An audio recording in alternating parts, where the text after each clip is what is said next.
حضرت عائشہ رضی اللہ تعالی عنہ فرماتی ہے، حضرت ابو بکر رضی اللہ تعالی عنہ حضور صلی اللہ علیہ وسلم کے زمانہ جاہلیت کے دوست تھے۔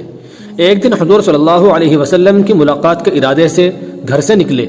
آپ سے ملاقات ہوئی تو عرض کیا، اے ابو القاسم، یہ حضور صلی اللہ علیہ وسلم کی کنیت ہے، کیا بات ہے آپ اپنے قوم کی مجلسوں میں نظر نہیں آتے ہیں، اور لوگ یہ الزام لگاتے ہیں کہ آپ ان کے آباء و اجداد وغیرہ کے عیوب بیان کرتے ہیں؟ حضور صلی اللہ علیہ وسلم نے فرمایا، میں اللہ کا رسول ہوں اور تم کو اللہ کی دعوت دیتا ہوں۔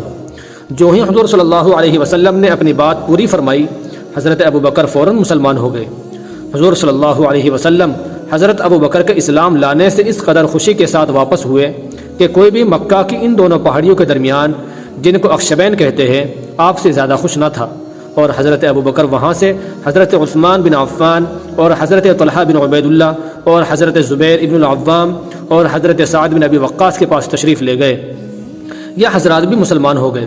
دوسرے روز حضرت ابو بکر حضور صلی اللہ علیہ وسلم کے پاس حضرت عثمان بن مظعون، حضرت ابو عبیدہ ابن الجراح، حضرت عبد الرحمن بن عوف، حضرت ابو سلمہ بن عبد الاسد اور حضرت ارقم بن ابو الارقم کو لے کر حاضر ہوئے، اور یہ سب حضرات بھی مشرف باسلام ہوئے۔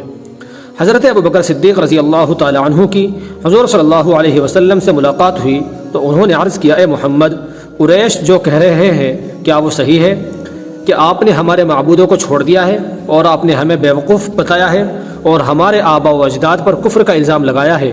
آپ نے فرمایا، ہاں، یہ سب صحیح ہے، بے شک میں اللہ کا رسول اور نبی ہوں۔ اللہ نے مجھے اس لیے مبعوث فرمایا ہے تاکہ میں اس کا پیغام پہنچاؤں۔